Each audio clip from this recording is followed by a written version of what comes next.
Guys এইমাত্র আমি দেখে এলাম মিশন ইম্পসিবল ডেড রেকর্ডিং চ্যাপ্টার 1, সাবভার্স 2, sub chapter 3। No no, mission impossible final রেকর্ডিং। যে এই নামের চেঞ্জটা সাজেস্ট করেছে টম ক্রুজকে, তাকে পেরেজ করা উচিত, কোনো কথা হবে না। তো ফাইনালি জোকস অ্যাপার্ট, দেখে এলাম মিশন ইম্পসিবলের শেষ, যেটা বলা হচ্ছে সেই ফাইনাল রেকনিং। তাহলে এবারে কি হবে? মানে 30 বছর ধরে একটা ফ্র্যাঞ্চাইজি চলছে প্রায়, সেটা কি এবার শেষ হয়ে যাবে? ইথান হান্ট বাঁচবে? আর এই যে মিশন ইম্পসিবল, এটা কি আর পসিবল হতে পারবে? আসুন দেখে নিই আমরা। তো গল্পের খুব মানে সিম্পল জিনিস, একদম কিচ্ছু হবে না, বুঝতে খুব ইজি লাগবে আপনাদের। যেমনটা আমরা আগের ইয়েতে দেখেছিলাম, মিশন ইম্পসিবল ওই ডেড রেকনিং চ্যাপ্টার 1 সাবভার্স 2 সামথিং, ওখানে দেখেছিলাম যে একজন একটা এআই বলতে গেলে, যেটা বেসিক্যালি টার্মিনেটারে যেমন ছিল, হ্যাঁ সেই রকম স্কাইনেটের মতো এখানে আছে দ্য এনটিটি। সেই এনটিটি আছে, এনটিটি অ্যাপারেন্টলি গোটা দুনিয়াকে কন্ট্রোল করে নিয়েছে এখন, এবং একটা চাবি আছে টম ক্রুজের কাছে, যেটাও আগের সিনেমাতে ইয়ে করেছিল, হাসিল করেছিল। সেই চাবিটা দিয়ে টম ক্রুজ ওই এন্টিটিটাকে ধ্বংস করতে পারবে। এই নিয়ে হচ্ছে গল্প। খুব সাদামাটা একটা প্লট, কোনো কমপ্লেক্সিটি নেই, কোনো জটিলতা নেই। আর যেহেতু আজকে বুধবার হয়ে গেল, সিনেমা বেশ কদিন হলো এখানে রিলিজ করেছে, এটা কিন্তু বস একদম ফাটিয়ে ফুল অন স্পয়লার্সে যাচ্ছি আমরা, ঠিক আছে? You have been warned. যদি আপনি দেখেননি এখনো সিনেমাটা, তাহলে এই ভিডিওটাকে লাইক করুন এবং আপনি সেভ করে রাখুন, আবার ঘুরে এসে দেখুন। আর যদি দেখেছেন, ফাইন, আমাদের একটা ভালো গল্প হবে। তো সেখান থেকে শুরু হচ্ছে জিনিসটা। দেখা যাচ্ছে যে টম ক্রুজ একটা সেলফ আইসোলেশনে চলে গিয়েছে। এবার গল্পের ডিটেলসে যাওয়ার আগে আমি ভালো আর খারাপ দিকগুলো তুলে ধরতে চাই, ঠিক আছে? প্রথম কথা, আমি যেটা করি জেনারেলি, আমার কোনো জিনিস যদি ভালো লাগে, তো আমি ভালো দিকগুলো আগে তুলে ধরার চাইতে মনে হয় যে আগে খারাপগুলো বলে দিই, তারপর ভালোগুলো বলছি। তো সেই ফরম্যাটে আমরা এগোচ্ছি। খারাপ দিক এবার আপনারা শুনে ডিসাইড করবেন যে আপনাদের এটা বড় একটা হলে বা স্ক্রিনে দেখা উচিত কিনা। ওকে, সো খারাপ দিক প্রথম যেটা হচ্ছে যে মানে একটা কথা বললেই নয় যে প্রচণ্ড এক্সপোজিশন হেভি। লাইক বিশেষ করে ফার্স্ট হাফটা আপনাকে প্রত্যেক সেকেন্ডে এসে ওরা বুঝিয়ে বুঝিয়ে যাচ্ছে যে আগের সিনেমাতে এইটা হয়েছিল, শোন না, বুঝতে পারছিস তো, এরপর আমরা এইটা করতে চলেছি, আচ্ছা এটার মানে কিন্তু এইটা, ঠিক আছে? And I don't really blame them, কারণ ওরা যে জিনিসটা করতে চলেছে সেটা খুব কমপ্লেক্স। অনেক জায়গা হবে যেটা আপনার মাথার উপর দিয়ে যাবে, কারণ আমারও মাথার উপর দিয়েই গেছে। তো আমরা রেগুলার বুদ্ধির মানুষ, তো আমাদের মাথার উপর দিয়ে যায়, কিছু করার নেই। কিন্তু তাতে সিনেমাটা এনজয়মেন্ট কিছু আপনার কমবে না, ভাল লাগবে। ওকে, বাট এক্সপোজিশন হেভি, যেটার জন্য পেসটা একটু স্লো হয়েছে। এরপর আরেকটা কথা বলবো যেটা আমার চোখে লেগেছে, সেটা হচ্ছে অ্যাজ সাচ কোনো ভিলেন এখানে নেই। আগেরটাই যেমন তাও এনটিটি ছিল, আর ওই আগেকার সিনেমাগুলো থেকে নিয়ে এসেছিল গেব্রিয়েলকে, একখানা চমু ক্যারেক্টার, ঠিক আছে? এখানেও ওরা দুজনেই ভিলেন, বাট এনটিটি এই সিনেমাতে এক্সিস্টই করে না। ইটস মোর লাইক যে টম ক্রুজের একটা মিশন আছে। ও, impossible mission, you see the point. তো টম ক্রুজের একটা মিশন আছে এনটিটিকে ধ্বংস করা, টম ক্রুজকে ধ্বংস করার চেষ্টা করছে, ঠিক আছে? আর ওই গেব্রিয়েল আসবে একবার দুবার করে, কি সব ছেঁদো কথাবার্তা বলে যাবে, হ্যাঁ হ্যাঁ হ্যাঁ করে উদ্ভট একটা যুক্তি দিয়ে খুব বাজে বাজে একখানা প্ল্যান বানিয়ে দিয়ে যাবে, অ্যান্ড দেন ও চলে যাবে। একটা ভিলেন যদি থাকতো প্রপার, যাকে দেখে ভয় লাগবে, সমীহ করবো সেই রকম, তাহলে ডেফিনেটলি অনেকটা সুবিধা হতো। গেল। আর এবারে আসছি আমরা ভালো দিকে। ভাই ভালো দিক কোথা থেকে শুরু করব? সবচেয়ে বড় কথা, Tom Cruise, the man, the myth, the legend. Tom Cruise এখন নিজেকে এমন একটা উচ্চতায় নিয়ে যেতে পেরেছে যেখানে জাস্ট ভাবা যায় না। ও মানে স্টান্টের কথায় আমরা আসছি একটু পরে, কিন্তু স্টান্টের বাইরেও ও যে কেয়ার করে এই সিনেমাটা নিয়ে কতটা, সেটা আপনি দেখলে বুঝতে পারবেন। ইথান হান্টের ক্যারেক্টারটা ওর কত মনের কাছে, ওর এক্সপ্রেশনে, ওর ডায়লগ ডেলিভারিতে, সব কিছুতে বুঝতে পারবেন। এবং যদিও সিনেমাটা একটা মানে কি বলবো, ডুম অ্যান্ড গ্লুম নিয়ে আলোচনা হয়েছে পুরো সিনেমাটাতে, এন্ড অফ দ্য ওয়ার্ল্ড, এইসব হেভি টপিক নিয়ে জাগলিং করা হয়েছে, কিন্তু তারপরেও একটা কথা মানতেই হবে, টম ক্রুজের যে ক্যারিজমা, যে পার্সোনালিটি আছে, এত এনজয় করেছি। মানে কিছু জোকস আছে, এটা টম ক্রুজের খুব একটা আন্ডাররেটেড সাইড, যে টম ক্রুজ, আমরা যেটা ট্রপিক থান্ডারেও দেখেছিলাম, যে টম ক্রুজের মধ্যে একটা ফানি সাইড আছে খুব আন্ডাররেটেড, যেটা খুব বেশি এক্সপ্লোর করা হয় না, বাট যখন এক্সপ্লোর করা হয় না, খুব সুন্দর ওর মধ্যে একটা ব্যাপার আছে। আমাদের অক্ষয় কুমারের মতো অনেকটা অ্যাকশন হিরো হতে পারে, ঠিক আছে না বাবা, টম ক্রুজকে অক্ষয় কুমার বলছি না আমি, ক্ষমা করবেন। এরপর আসবো সলিড কাস্টিং, যে কাস্ট যারা আছে, মানে মাথা খারাপ করা লেভেলের কাস্টিং, যাকে দেখছি সেই দেখছি সিনেমাতে আছে। হেলি অ্যাটওয়েল তো আছেই, হ্যাঁ, নিক অফারম্যান আছে দ্য লাস্ট অফ আস থেকে, তারপর সাইমন পেগ যেমন ইয়ে আছে, নিজের বেঞ্জি ক্যারেক্টারটাকে রিপ্রাইজ করছে, ইভেন ভেনেসা কারভিরো আগের ইয়ের 2-4টে ডায়লগ এখানে এনেছে গল্পটাকে একটু গুছিয়ে তোলার জন্য। খুব ভালো হয়েছে সব মিলিয়ে, কাস্টিং যেটা হয়েছিল তারা সবাই খুব ভালো একটা পারফর্ম করেছে। এরপর আসছি মিউজিকে। মিউজিক এটার কিন্তু খুব একটা আন্ডাররেটেড সাইট। মিউজিকটা অনেক জায়গায় কি হয় যে একদম সেই কানে রি করে বাজে, এখানে সেই জিনিসটা না। যেমন আন্ডার ওয়াটার একটা সিকোয়েন্স আছে, যেটাই আপনারা সবাই দেখেছেন, যে টম ক্রুজ যাচ্ছে and he holds his breath for like 6 minutes এক একটা টেকে, হ্যাঁ, তো প্রায় 30 মিনিটসের মতো একটা লং সিকোয়েন্স আছে। সেখানে মিউজিক খুব কম আছে, কিন্তু একটা ইয়েরি একটা ভাব আছে মিউজিকের মধ্যে, যেটা অলমোস্ট একটা হরর কাইন্ড অফ ফিল তৈরি করেছে, বাট ঠিক হরর বলা যায় না, out and out horror thriller মিলিয়ে একটা জিনিস তৈরি করেছে। এরপর আসবো যে ক্রিস্টোফার ম্যাকরি যে ডিরেক্টর ছিলেন, উনি খুব ভালো কাজ করেছেন, কিন্তু মানে প্রপার ডিরেকশন ওয়াইজ যেটা করেছেন তার চাইতে বেশি ভালো বলবো যে টম ক্রুজের সাথে ওনার যে জুটিটা, সেটা দারুণ।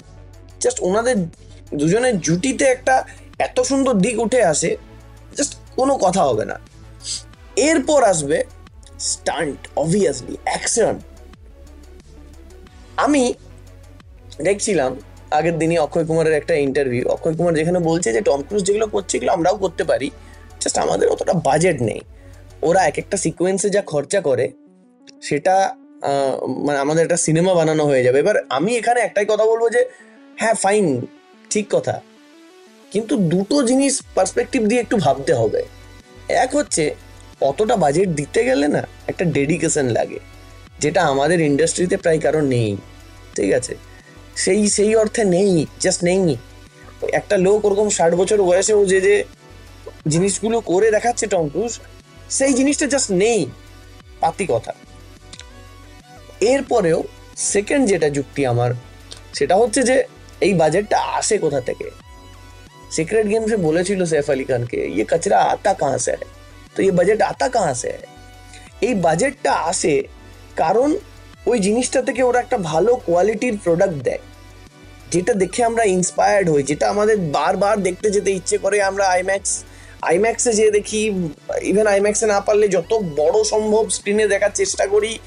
একটা এফোর্ট থাকে তাদের, তো শুধু ফেলো করি মাখো তেল না, এবং সেই এফোর্টটার একটা রিটার্নও সেরকম আসে, সেই অনুযায়ী ওরা দেখে।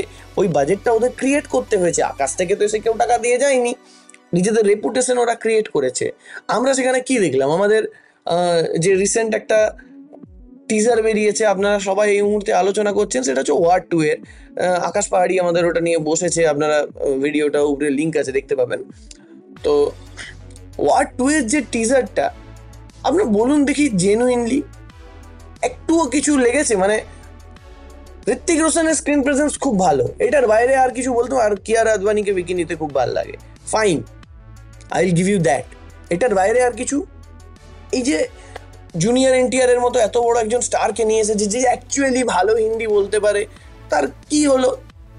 সেগুলো ছেড়েও দিন, ওগুলো তো পাহাড়ি ভালো করে ডিসকাস করেইছে। আমি যেটা বলতে চাইছি সেটা হচ্ছে যে ওখানে একটা পাতি ব্যাকগ্রাউন্ডে গ্রিন স্ক্রিন রিমুভ করবে, সেখানে একটা পিএনজি জেপিজি যা পারবে মেরে দেবে, লাইক ব্যাকগ্রাউন্ডটা মুভও করছে না দেখে মনে হবে। এরকম একটা আনইন্সপায়ারিং শট, ট্রেনের উপর দিয়েও আর ফালতু দৌড়ে পালাচ্ছে, মানে কোনো ইয়ে নেই, শটটার মধ্যে কোনো প্রাণ নেই, লাইফলেস, একটা জয়লেস একটা শট।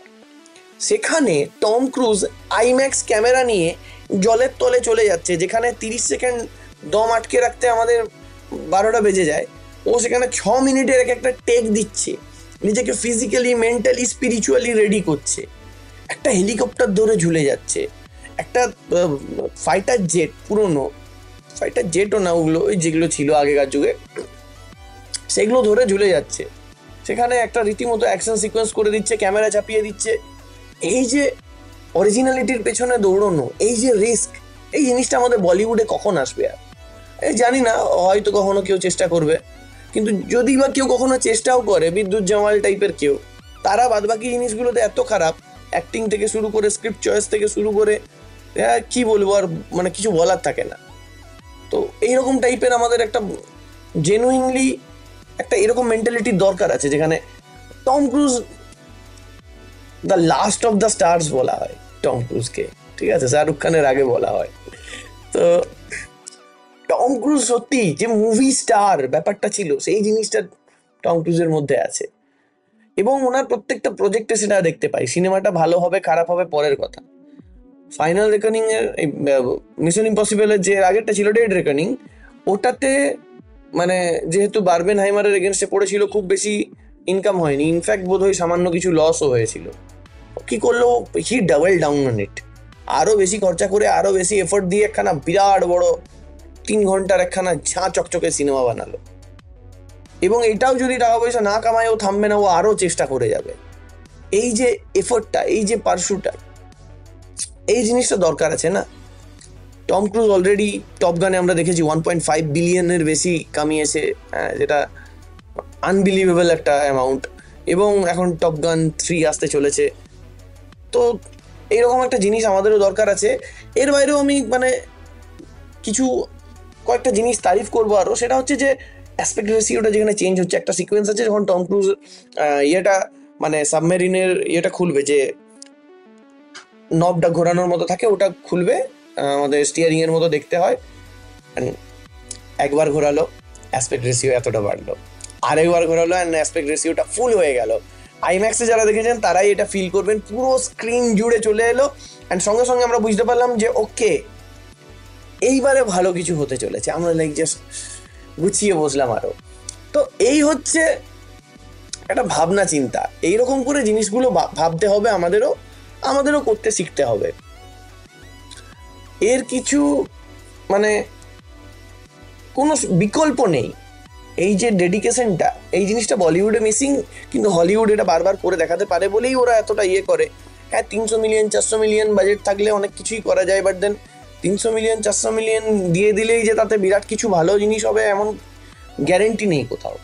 এনিওয়ে, সবাই এটাকে টম ক্রুজের ফাইনাল বলছে, আউটিং বলছে মিশন ইম্পসিবল ফ্র্যাঞ্চাইজির সাথে।